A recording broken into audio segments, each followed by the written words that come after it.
a podcast to honor the gods. This better come with a sacrifice. Dave X Media.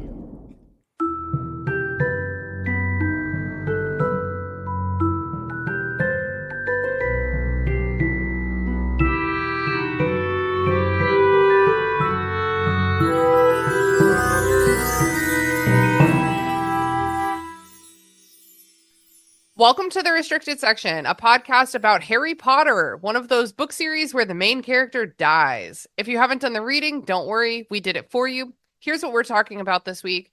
Harry Potter and the Deathly Hallows, Chapter 35, King's Cross, in which we have a little chit-chat with Dumbledore, with our pal Dumbledore.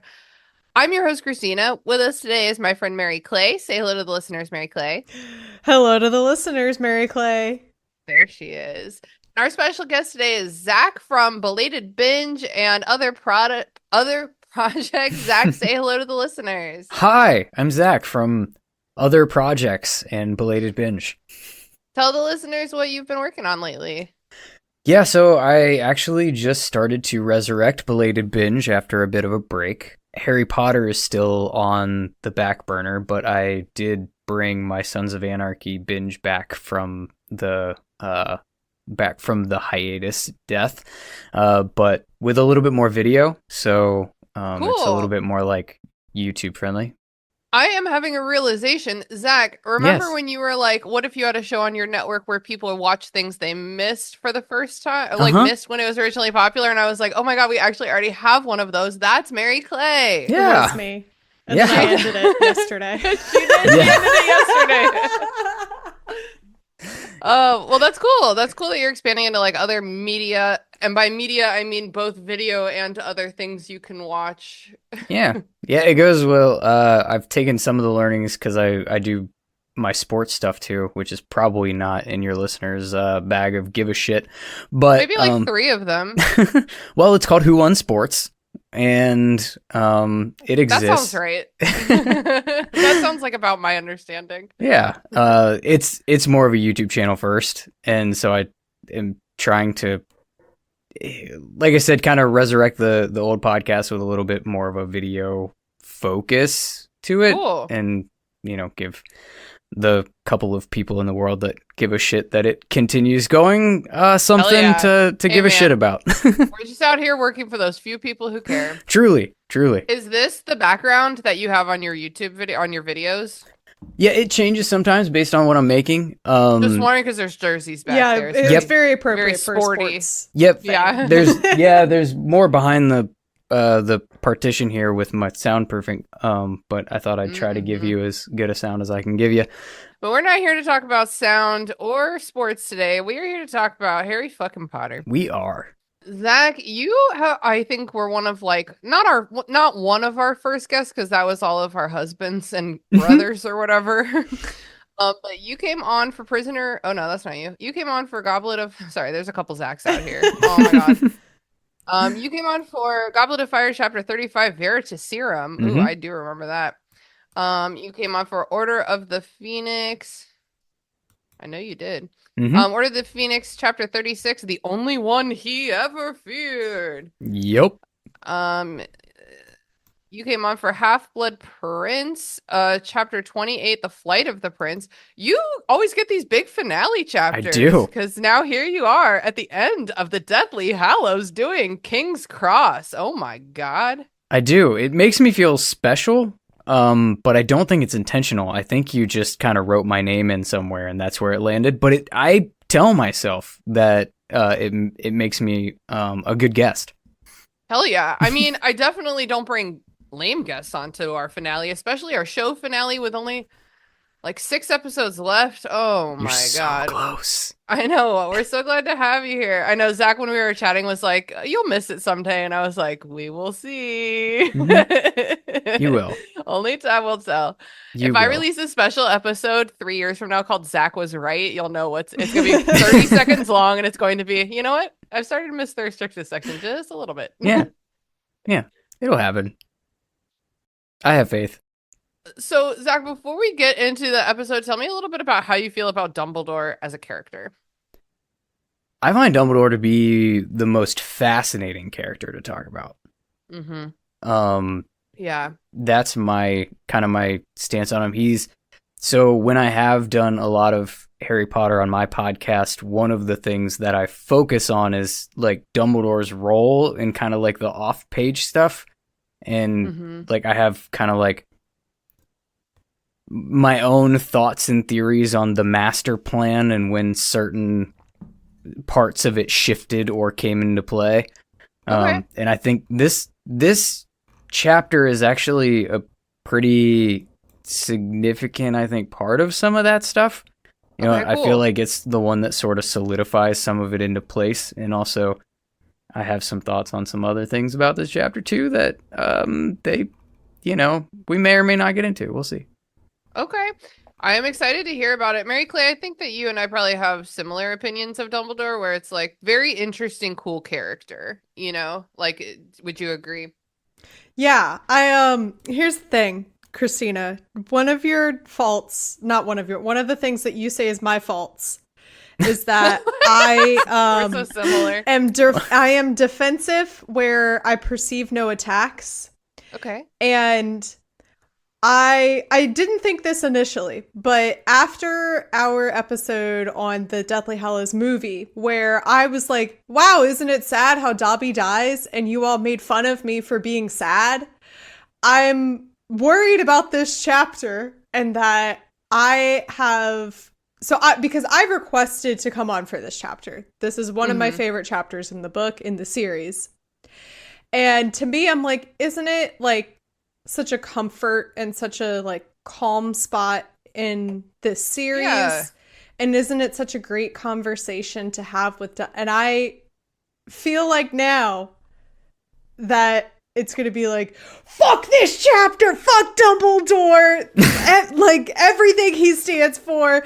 This is the stupidest chapter, and I'm concerned. Well, I'm So definitely those are my not going thoughts. into it with that attitude. I also just really want to reiterate how much nobody made fun of you for thinking Dumbledore, for thinking Dobby's death was sad. What No, you happened guys made is fun of me. You made that's fun just of me. not, I'm gonna tell you what happened. Is you were talking about how you were crying when Dobby died, and Yeah. then I started thinking about how I was eating a chicken salad sandwich very messily when Dobby died, and that is why I started laughing, and then you started shrieking about how you were being attacked.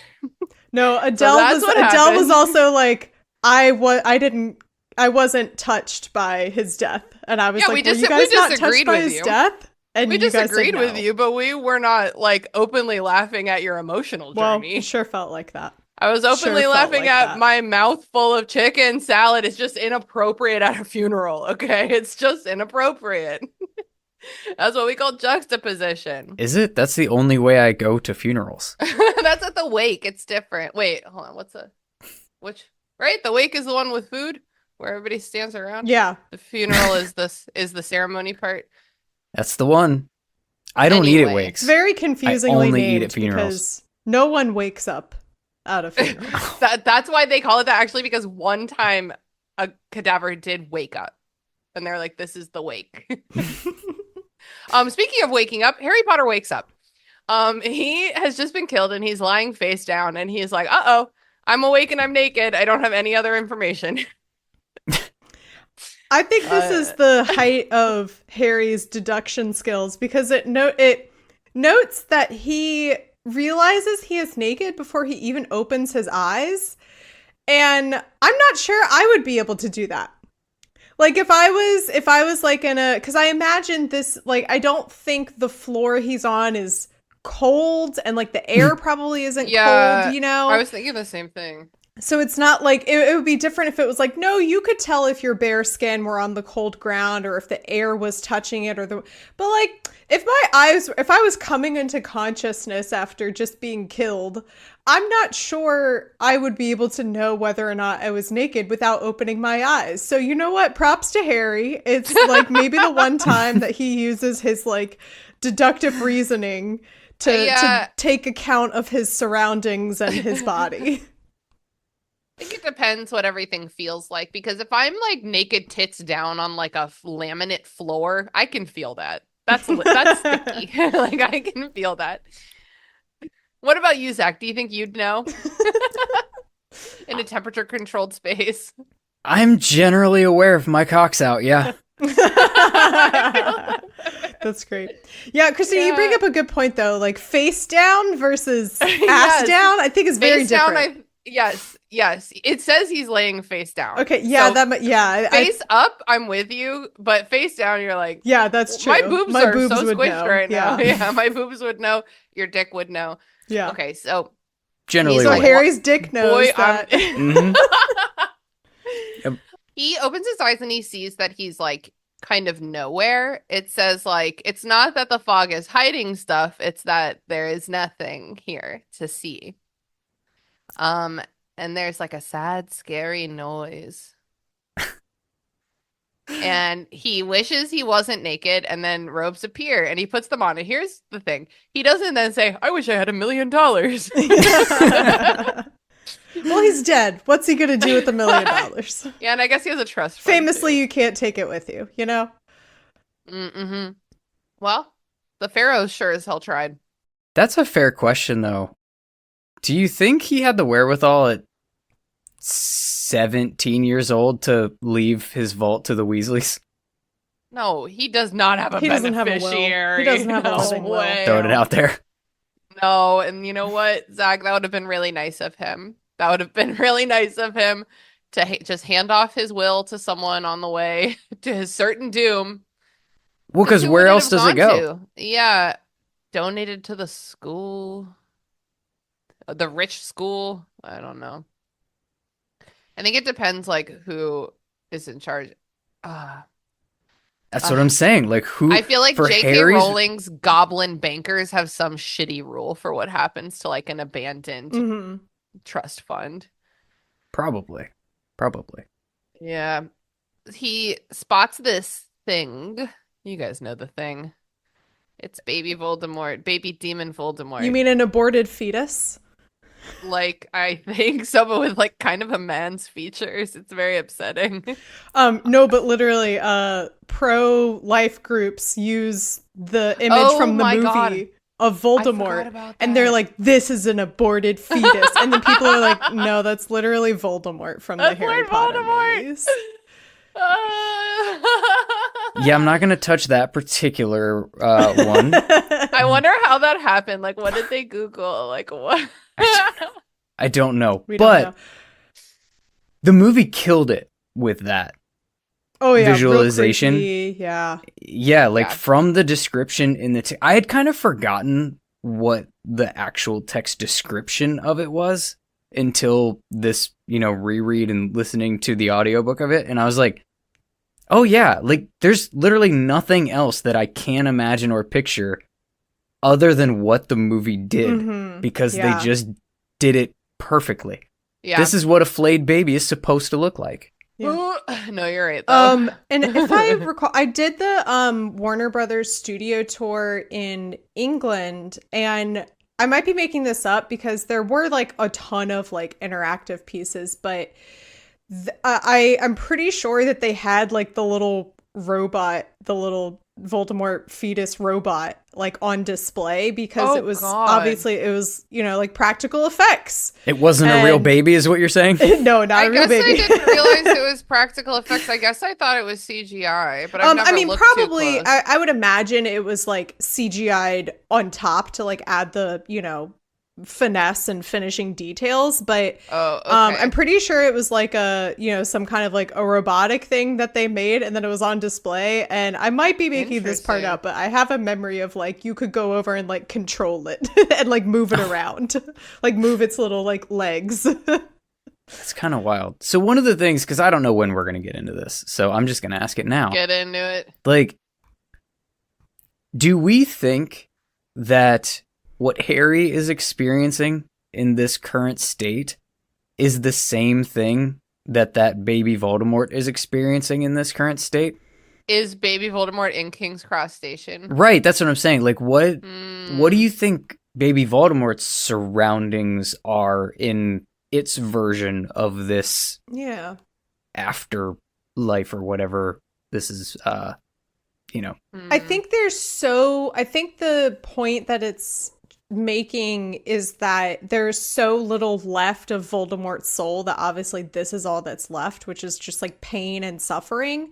And so maybe they exist in this same space, but because Harry is, you know, still a full person and a full soul, that he is able to like conceptualize the space a little more and be like, oh, I think this is King's Cross, whereas probably Voldemort is existing in this like liminal space and all he is aware of is like the pain and suffering that he is in.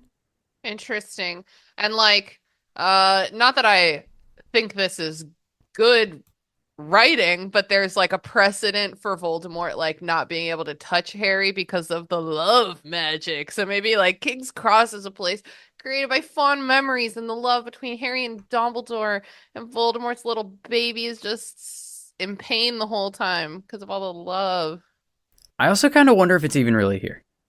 And that's part of the reason that I asked. So, like, because they do say this is all in Harry's head, you know. Yeah, because it's all fake. Towards the end, I wonder, and maybe we get into it a little bit more then, if to a certain extent, I wonder how much of this is truly Harry making sense of the things that have happened, as opposed to like having an actual conversation with a dead Dumbledore while a dead baby Voldemort is laying on the ground next to him. Like, this is just him processing the whole thing. And so is dead baby Voldemort even actually there? They say that when you die, your brain releases all of its pent-up DMT and you hallucinate really vividly as you're dying. So maybe that's what this is. Yeah. Yeah, I like what you said about like this is him just like trying to make sense of everything that's happened to him. And Dumbledore at the end going, you know, of course it's in your head, like recognizing that like, no, none of this is real. And then you're like, okay, so are you real, Dumbledore? So I think it is maybe more in that territory of like, this is Harry using what he has learned to make sense of everything and like have a moment to like sit and process everything. And that conceptualized in his head as one of his mentors coming and talking to him and talking through everything that's happened. Well, especially since this whole book, Dumbledore's been absent and Harry's been like, do I even know? Harry's been seeking closure with Dumbledore this whole time. So his brain's like, here's a bunch of DMT. You got some shit going on. Let's process this trauma. And I think it's one trauma. Yeah. And I think it's, I think the way that the discussion and in the interactions go kind of leads you, at least led me down that path. And so I think that's, you know, again, I don't want to like get too far ahead. We're on sentence 2 of the chapter, but but I feel you because like I was like, this is about to be a really long chapter, but it wasn't a long chapter at all. I thought Dumbledore explained a lot more, but it does seem like the things he's explaining are serving Harry almost exclusively. And he's saying, but you know, like Harry's asking a question and Dumbledore's saying, but you know. He's like multiple gentle parenting times. Harry here. Yeah. But it makes me wonder if that's standing in for like Harry's asking a question and Dumbledore's saying, you know.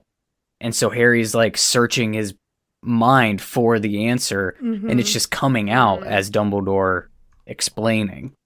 That's so cool. I've never really thought of this I mean, I've never thought about any of these chapters that deeply until this fucking podcast. But like, I've never really stopped to think about like what else this chapter could be other than just like exactly what it looks like. Dumbledore's been waiting in King's Cross for you, dude. Well, yeah, because I mean, we do still get some new information from Dumbledore, right? So like, there is still that possibility that I'm full of shit, you know. But all right, let's see. Yeah, let's find out. But it's a worthy thought, a worthy exploration. So the baby Voldemort, Dumbledore's like, you cannot help that thing. In fact, we have been trying really hard to murder that thing. Please don't help.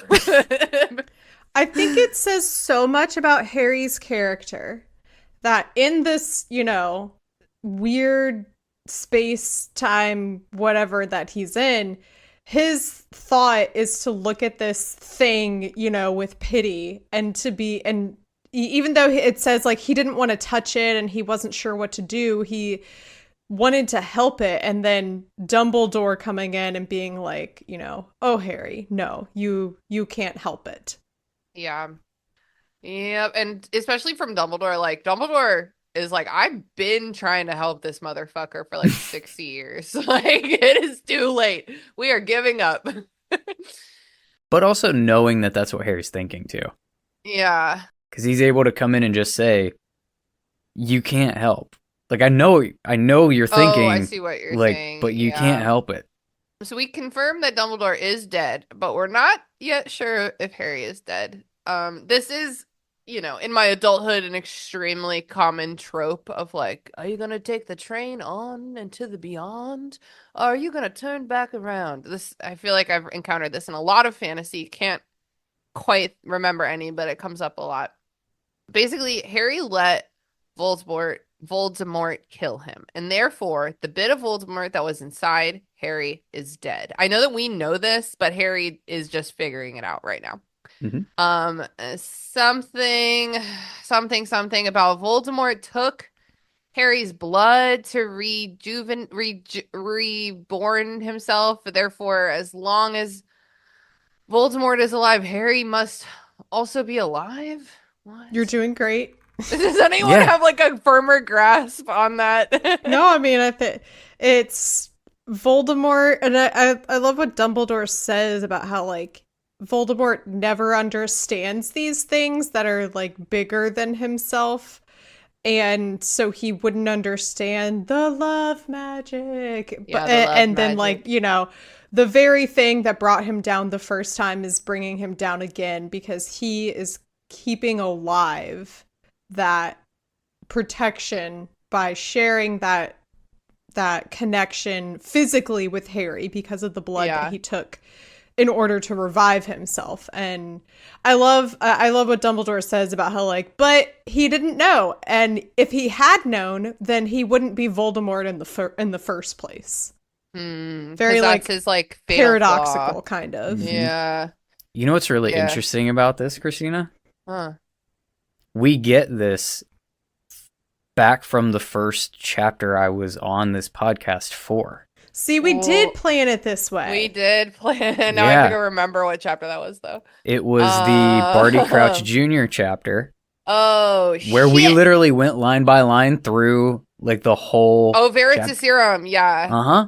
That was our first longest episode ever. I regret to inform you, Zach, that the Battle of Hogwarts episode finally beat out Veritaserum. Well, we've got a long night ahead of us, ladies. No, so the I guess I shouldn't make that assumption. Apologies. But the first chapter that was on Veritaserum, we get the explanation of how Voldemort came back, and we get what is dubbed the Gleam of Triumph by Dumbledore when he learns that Voldemort used Harry's blood to do so.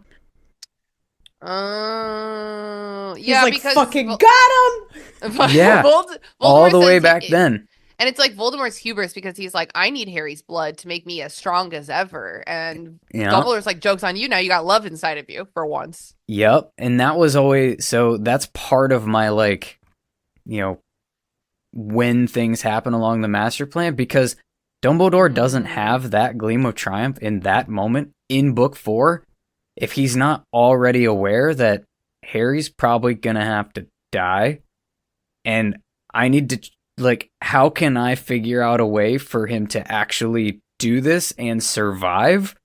And that was the answer he'd been seeking.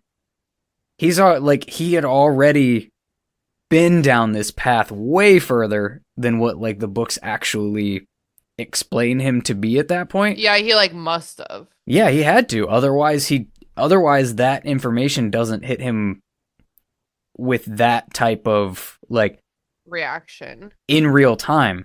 Okay. It would be later when he's pieced together that Harry is a Horcrux and gonna have to die. Oh, but the blood, and then he has the Gleam of Triumph, but he's having it in the moment. Like, he already knew. Interesting.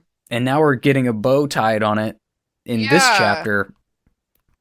Oh, so long later. I I'm feeling hesitant because this magic feels very wishy-washy to me, but there's no reason that it wouldn't also feel very wishy-washy to Dumbledore, and he's just like kind of figuring it out a little bit, you know?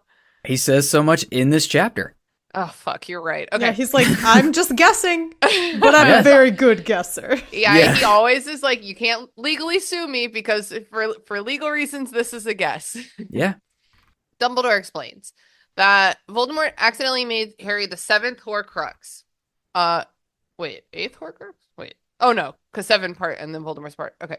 He took Harry's blood and that keeps his mom's enchantment alive. Okay, but didn't Harry's mom's enchantment die right before our very eyes when Harry turned 17 earlier this book? No, I think it just the connection stopped being. I think it stopped being. Oh no, it was because. Okay, I can't remember what's movie Deathly Hallows and book Deathly Hallows, but at some point they're like, "This is no longer your home. The magic was living on through Petunia, and now that you guys are no longer connected, like you're no longer existing in the same space, this space is no longer protected by that love magic." Look, we're not going to interrogate it too much deeper than that, but I think that's like the explanation that we're given. Yeah, it was 2 separate pieces of magic. Okay. So the blood protection that runs through Harry from his mom is just in him. That's just in him forever. Yeah. But and then Voldemort. But that blood magic doesn't like stop Voldemort from being able to find him or to like seek him out and attack him and that kind of thing. Like that kind of stuff could have still happened. And what it is explained by Dumbledore kind of in pieces at different parts is that it was a charm that he then placed on the Dursleys' house to evoke the additional protections of that home. As long as he could call it home, Voldemort couldn't get to him there. Okay. There was a charm that Dumbledore did on the Dursleys' house because remember my last Petunia, his last was that charm. Yes. Okay. So that's what broke when Harry became an adult, or that wasn't going to be his home anymore. But he still has his own blood in his body. Okay, I understand. Thank you. See, it's all come together, guys. It makes as much sense as it can, anyway. Okay, here's what doesn't make any sense. Dumbledore's like, hey man, I don't know why your wand broke Voldemort's wand. I don't know. Maybe your wand remembered that wand. I don't know. He's like, what? I have so many answers. I can't have all the answers. Yeah, he's like, something about how when they fought in Goblet of Fire and dueled, Harry's wand was imbued with some of Voldemort's and vice versa. Yeah. But then there's also the core connection. Yeah. So I don't understand why they would need that second. I kind of forgot about that piece of this chapter of just being like, wand lore is so weak. Yeah, this is the worst part of this chapter. Yeah. It just is, because I find the explanation even to be shitty. Like, if it was gonna be this bad, like, don't even explain it. I agree with that. Much prefer I believe it's a fan theory, that it was simply the Horcrux inside of Harry reacting to protect itself. Ooh, see, that's a better answer. Like, that's way better than your wand took in Voldemort's power, but could only do it against Voldemort specifically. Like, that doesn't, I don't know. But because then we do that same reaction when Voldemort is using Lucius Malfoy's wand. So that explanation makes a lot more sense. I just don't even think we needed this conversation about like, well, then why did my wand break his wand? Because for me, I never thought about those details or pieces in I think she's like over explaining at this point. I think she's like, oh yes, let me add in all of these details that I've been keeping track of carefully. The thing, she values them. Yeah, but I don't think the reader was really like, honing in on these things that Yeah. that needed to like being like, I'm desperate to know how. I think at this point your focus is more on like, well, where are we? How is Harry? Is Harry dead? Harry Is he dead? alive? Yes. Oh, okay. So he was a Horcrux, and that duel that just happened essentially killed the Horcrux in him. Yeah. And like that, like that's more of the information that we're Yeah. looking for here. As they say, we're getting into the weeds, and we don't need to. Yeah, I agree. I think two things could be happening here. I think one is that was inexplicable, even in Magic World, and it was continuously written as something that Harry wanted to find out. So like there was a desire to not make that just a plot hole of like what the hell happened then. We never learned that. Yeah. But also make wands and wand lore more of the focus of this book because of how it ends up ending on like a technicality about wand lore. So like just trying to make wands. You mean the flaw in the plan? Yeah. Yeah, I won't spoil what happens in your next chapter in that conversation, but yeah, the technicality of how Harry wins this whole thing. I wonder if there weren't, because we get multiple like things about wand lore scattered throughout this book to try to keep that sort of like part of the world in the forefront of your mind, again leading up I think to that technicality. We just didn't need this one. Yeah. Or if we got this, we needed a better one, because this wasn't it. Yeah, this wasn't it. Yeah, I agree. Another thing I didn't need from this chapter is the Dumbledore like self-pity party. And him like going into detail about like what happened with Grindelwald and that, because I feel like it's kind of inferred when you have that chapter with Aberforth about like, okay, so something bad happened. Like we didn't, again, like we over explaining of like filling in details where it's like, it's okay to leave these things up to the reader to, you know, fill in the gaps. And she was like, no gaps. I agree. I wrote this and I'm gonna fucking tell you. Yeah. Well, I think that was, again, similar to what I was mentioning about wands. I think a lot of that was to keep the Deathly Hallows an important central part of how the end of this series was going to happen.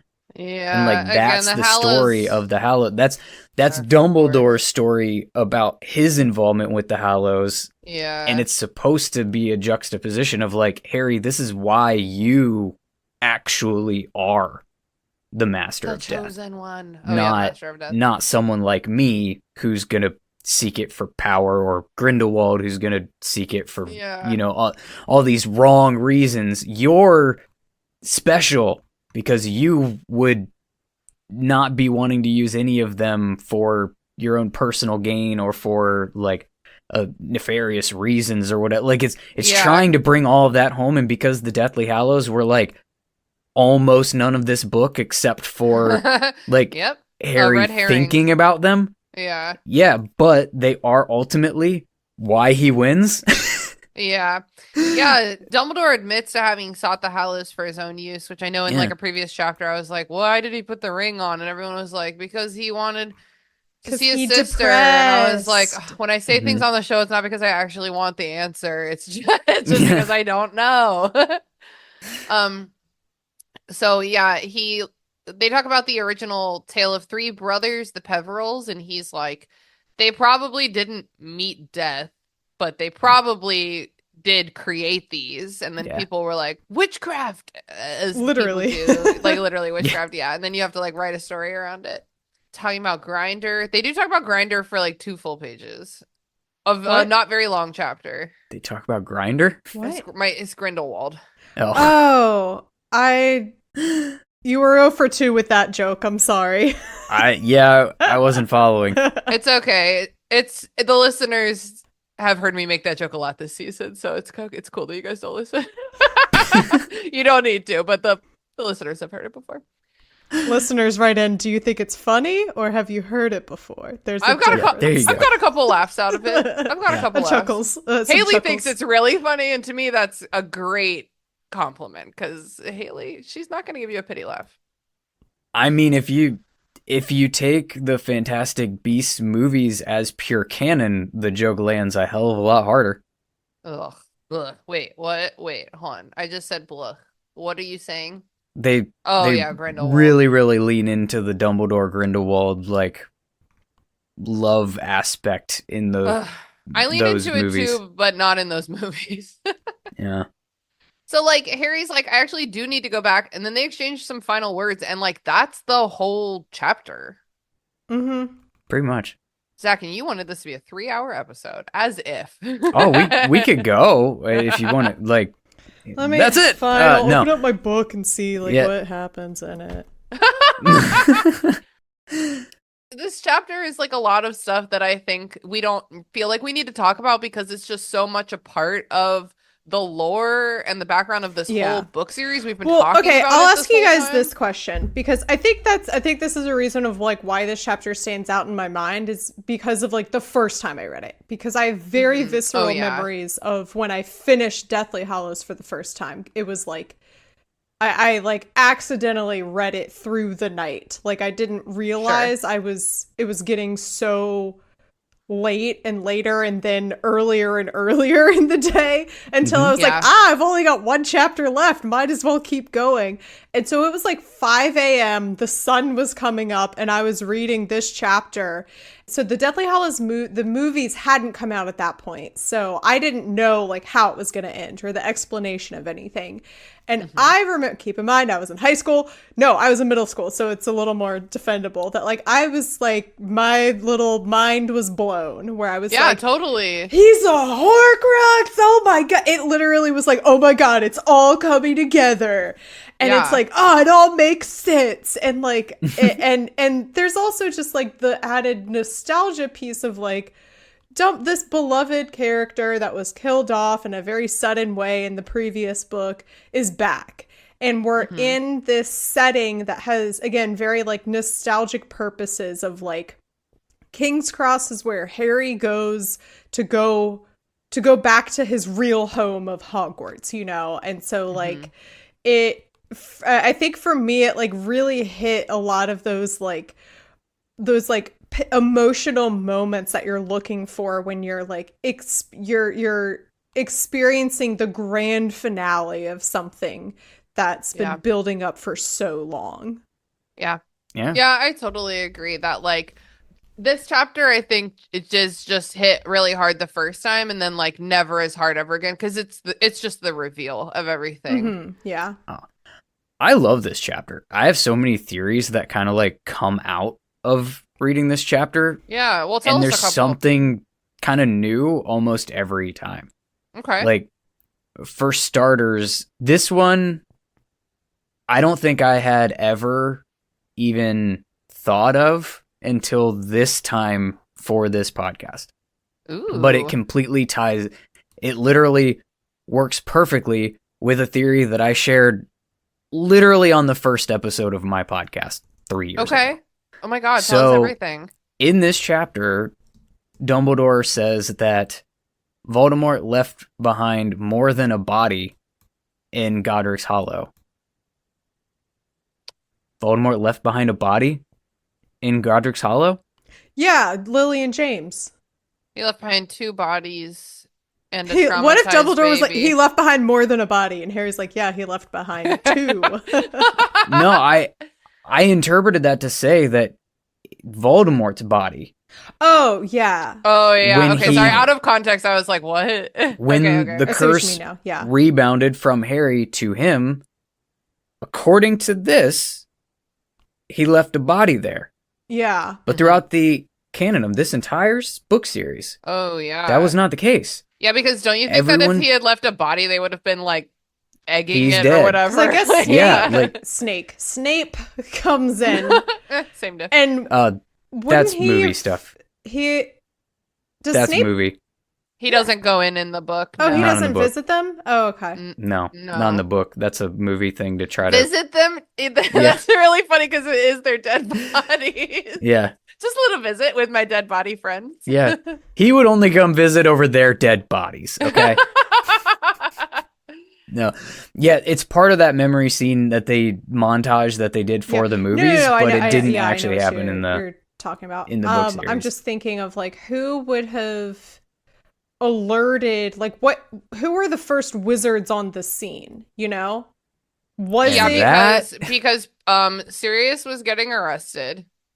like And was that- it So that's so Dumbledore? serious. Was it just like the Minister of Magic? Was it like head chief of the wizard cops? I think like... I think it had to be Dumbledore because he got Harry, and I think that if like any kind of government had gotten involved before that, he would not have gone to Harry. wizard Foster WCPS, yeah. Yeah. And now we have reached my theory from way back in the day. Oh So, my God.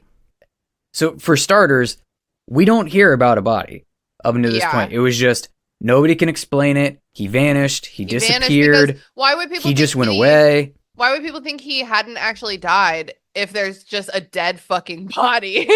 Exactly. Like, where is that body? Yeah, And that's a total faux Why pas. isn't there a body? Yeah. Dumbledore. What did he Dumbledore do? buried him? Dumbledore body snatched him? Is that what you're saying? So that's the thing. So that's the piece that didn't like align to me until literally this one. But I always theorized that Dumbledore was alerted to the Fidelius charm being broken. I think I know that he wasn't the secret keeper, but those Fidelius charms are basically Dumbledore's like bread and butter magic.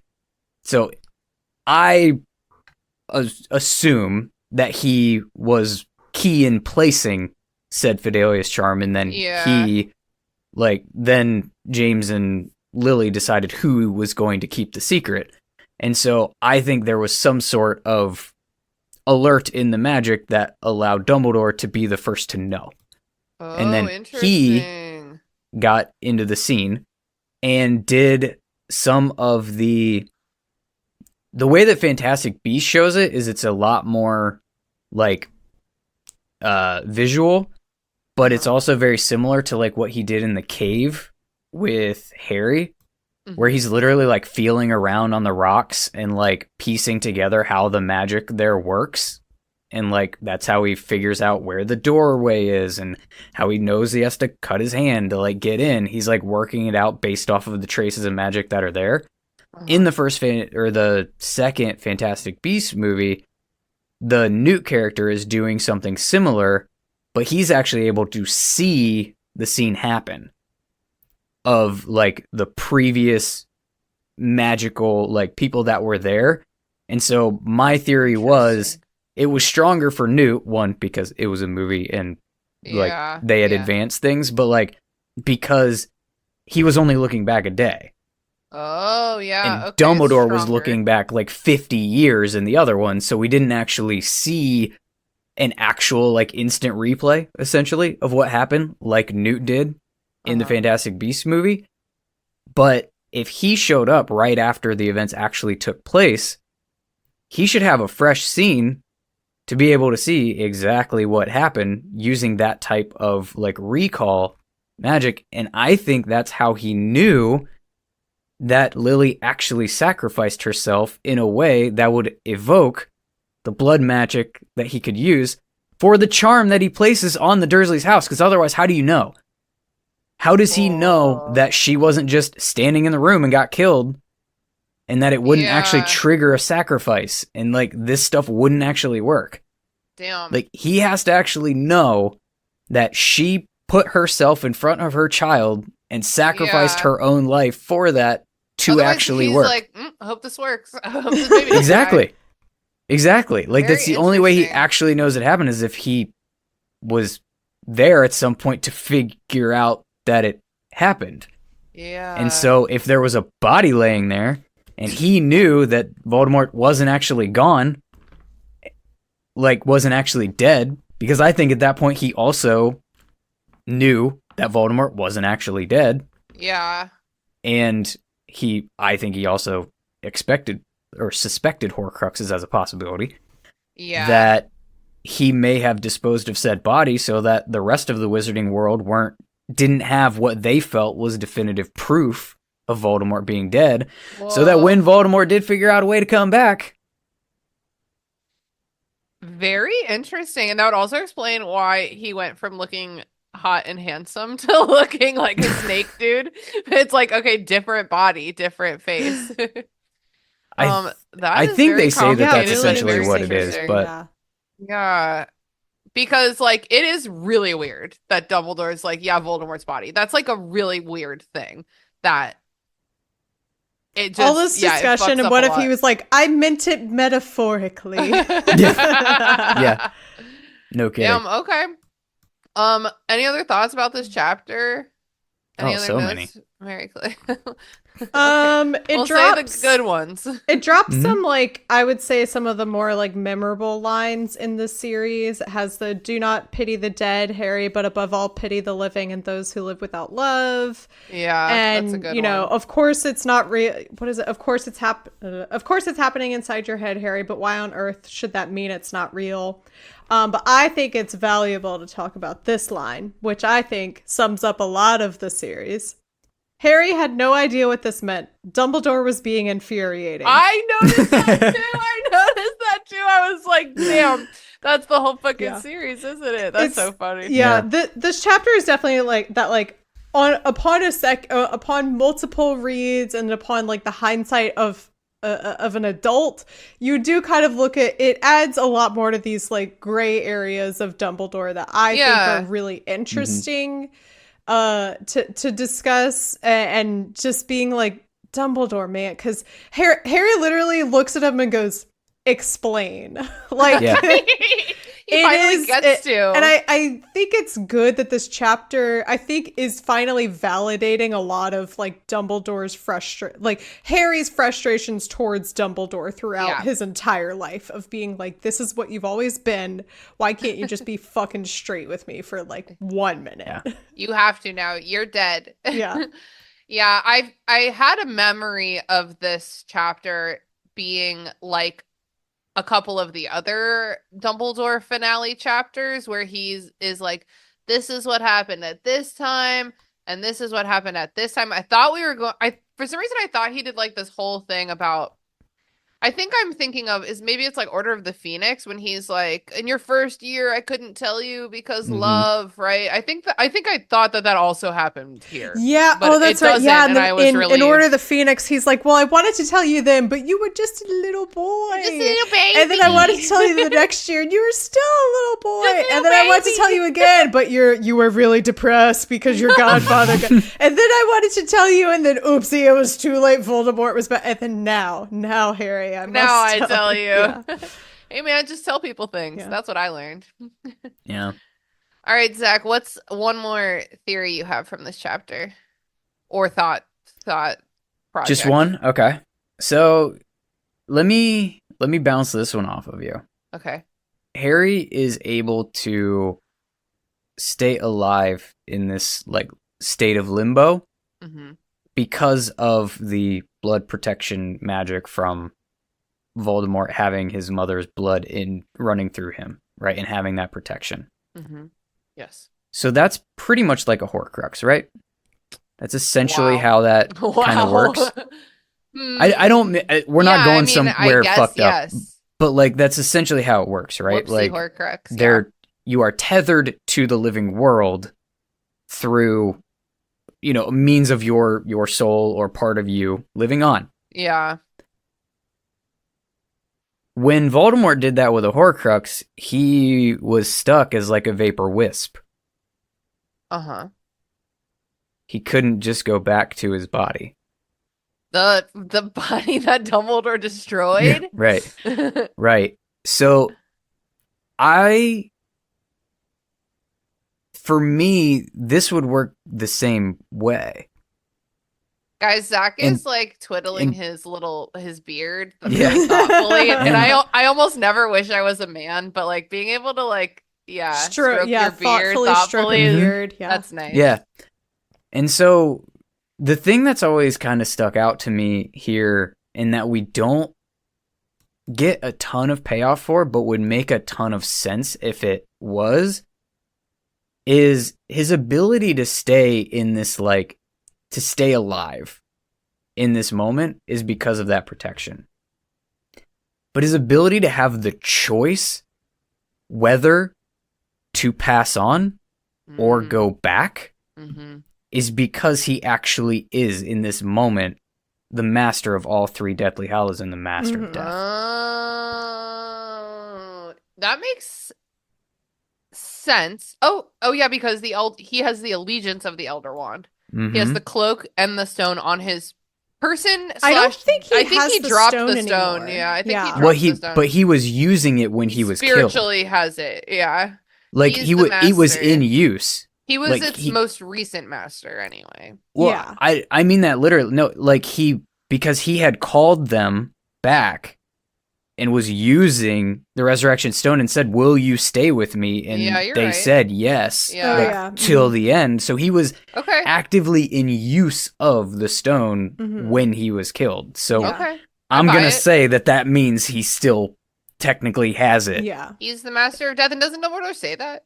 Yeah. Yeah. And, You are. you know, talks about like The worthy. he talks about, you know, like people who are in power, because I think they're talking about, that's right, they're talking about Dumbledore's past, and Harry's like, but you would have been such a better minister than, you know, Fudge or Scrimgeour, and Dumbledore's like, maybe, but maybe, you know, maybe not. It's people who are best in power are the ones who don't want it. And so I Yeah. think that's applies very similarly to Harry here, that like he doesn't care about having the power and the mastery over death. And so that's like what makes him the worthy master in that moment. Yeah. I also think like the option that he has to, you know, go on if he wants to, I think is also like a part of it's like presented to him as a mercy, essentially, because like he still has his humanity left, and his, like, compared to what Voldemort is in this state, that like he is still, I don't know, like pure in whatever sense, you know. And so like I feel like he's given this option as like a mercy or a reward almost for what he has been through, and that like if he chose to have that like eternal final rest, he has that option to do so. Yeah. I would buy that too. Because otherwise I think of this moment as more of like either going on or coming back as a ghost. Right? Like in this world, that's how it's described by, Yeah, you're right. you know, nearly I don't headless think Nick. he would have come back as a ghost, because I think I always interpreted it as like people who come back as ghosts have unfinished business, and No, I feel for like sure. I feel like Harry would die knowing that like, okay, I've set everything up and I trust, because that's what he walked into the forest with, that acceptance. I that, think like, it's not if Harry would. I think it's just that that's the precedent for this mechanic in universe. Yeah, like it seems as though the choice that the dead are given in this universe are go on or be a ghost. Yeah. And this is some secret third option. yeah, like this is him being able to go on or literally come back Yeah. alive in his own body that's laying right where he left it. And so like how do you know, For some reason, I just had a vision of Harry with like a 15-year-old daughter who's like, Dad, you made me so mad, I'm gonna kill myself. And he's just like, okay. He's like, I've been there. Yeah, it'll give him nihilism for the rest of his life for sure. So interesting. Okay, well, that's where we're gonna wrap it up. Let's move on to plugs. Zach, where can the people find you and your content on the internet? Belated Binge happens on YouTube and all of the podcast platforms. There's also social media. I'm trying to be more visual and, you know, video friendly with all of those things. So there's video on all of those things when I put stuff out. I do the sports stuff. It's called Who Won Sports. It's primarily on YouTube. So if basketball is your thing, I'm your nerd. And that's pretty much the gist of it. Awesome. What's something you've been reading, watching, playing, listening to lately you think our listeners would enjoy? I have no idea. I'll tell you the That's thing that fair. I've been doing at dinner, like the one thing that I've been consuming just for shits and giggles is I've been rewatching How I Met Your Mother for some reason. Oh, that's cool. I think people like that show. I've never seen it, but It's enjoyable.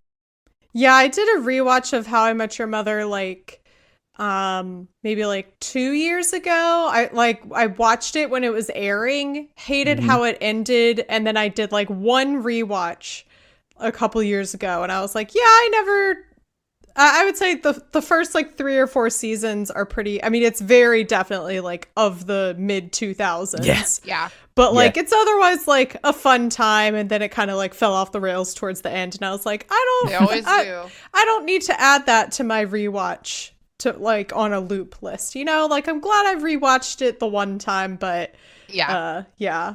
I feel I've you. actually still not seen the end. Well, have fun. Oh, I'm have glad I This fun. was didn't one of give those- anything Great. specific away then. Yeah, it's No, probably awesome. I technically I know how it ends, but I didn't. I kind of like you. I was watching it when it was airing, but I didn't stick with it all the way through. So I only got so far, and now, like I said, it's just kind of like I'm sitting down to eat. I might pop open, half an episode or whatever, and just absorbing them right now. So I'm still kind of in the place where it's funny and I remember some of the stuff. Mhm. I haven't even gotten to the stuff where it's like I have no idea what's happening right now. Oh, yeah.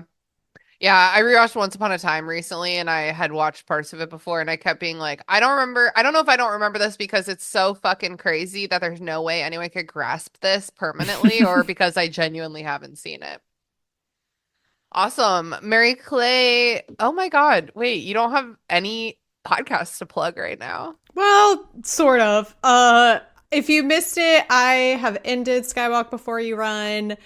I gave Star Wars a good chance. Not for me.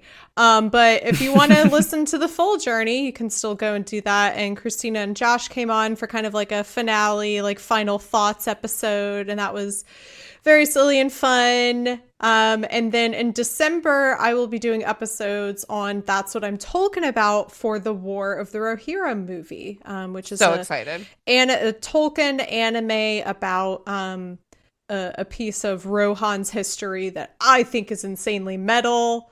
There's a character named Helm Hammerhand, and he gets that name because he punches a guy to death, and like that's how the story opens. Oh, yeah. So, Hell yeah. if you are curious about that, you can go listen and check out That's What I'm Talking About. And I also finished the coverage for Rings of Power season 2 if you wanted to catch up on that. So all of that is available wherever you get podcasts. Hell yeah. And what media are you plugging this week? Yeah, I will plug. I'm only halfway through it, but I'm gonna plug The League of Gentlewoman Witches by India Holton. It's Such a great so title. it's technically it's like the second book in. It's one of those things where it's like, I guess it's technically a series, but I didn't read the first one. I just like stumbled upon this one in a thrift store.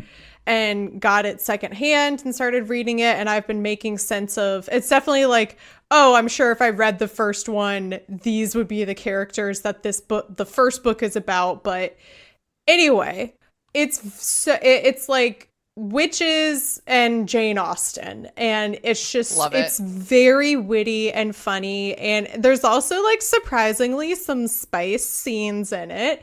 Not anything like too graphic, but like definitely a lot more than I thought was gonna be. Yeah, it's very fun. Awesome. Thank you so much for the rec. I've been your host, Christina. You know where to find me. And this week I'm going to plug a book called The Spiral of Life by Francesca McMahon. They are like a friend of our podcast network. I think I met them kind of through like Robert and Charlie, but they guested on last week's episode of Burn Before Reading with like a really, really funny piece called Guardian Angel. And so in preparation, I read their book, The Spiral of Life, which is like a YA queer, angsty Percy Jackson, but with like Norse gods instead of Greek gods. So I had a lot of fun with that. If you're interested in like that kind of genre, I think you'd have a lot of fun with it. And the cover art is stunning. Zach, thank you so much for coming on the show. Yeah. It's the end of an era, but I gotta get you on Burn Before Reading because you've told me about some stuff that I'd really like to roast. The internet is not a forgiving place, and it never forgets. So the receipts exist out I'm gonna read them in the ether. So we can definitely do something with that at some point in time. Hell yeah. And Maybe I'll send you options. Please do literally do it right now, and I'll get you on our schedule for next season. And Mary Clay, as always, thank you for being there. Thank you for loving me. Oh, is it Thanksgiving? Everyone's thinking. No, that's next week is the Thanksgiving. whole world's. It's okay. We got to prep. Today is actually Grace's birthday. So happy birthday to Happy Grace. birthday, Grace. Okay. And okay. I've been saying it this whole book. I really mean it this time. Oh my god. Let's okay, go, actually, hang on. I'm so sorry. What are you doing? No, never mind. I had a thought that I meant to share earlier, and it's too late now. Let's just end it. Let's go kill Voldemort! Let's go kill Voldemort! That's it, potheads. Thanks for listening to The Restricted Section. Hosted and produced by me, Christina Kahn. Theme music produced by Ryan Kahn. Logo designed by Michael Hardison. Please don't find us on social media. I am not doing anything there. However, you are welcome to join our Patreon. For $1 a month, you can gain access to our Discord server, which is a lot of fun. And for $5 a month, you get access to our monthly bonus episodes. There's also a $10 and a $20 tier as well. So please go check that out. We are honored to be part of Deus Ex Media Podcast Network, which features lots of wonderful podcasts for nerds, including this one. I'm Christina Kahn. And I'm Leela Hilton. And this is Burn Before Reading, the podcast about shiterature. We're here to examine the terrible writing we did when we were younger. Like that school project you were really proud of. Or that poem you wrote when you got dumped. Well, how about that apology letter you wrote to your mom when you got into that fight? Or the song you recorded before you knew how to write music. Okay, don't at me. And we're here to talk about other cringy literary topics along the way. Like the Library of Alexandria. And Dewey Decimal. His name was Melville Dewey. Oh, well, do we want to get the clips rolling? I don't think I ever recovered from this in terms of being cool. Why did I say any of this? I do like the drama. So there is actually quite a bit to unpack here. Oh, all this drama was so addictive as a teenager. There's no punctuation to it. I'll start with that. I actually have no memory of this. There were so many lies that I was telling it. It's not terrible. No one really taught me how to write a good short story. That was a journey. Listen to Burn Before Reading every Wednesday, wherever pods are cast. That was a quickie, but I appreciate all of your very interesting theories, Zach. I feel like I haven't thought this hard about one of these chapters in a while.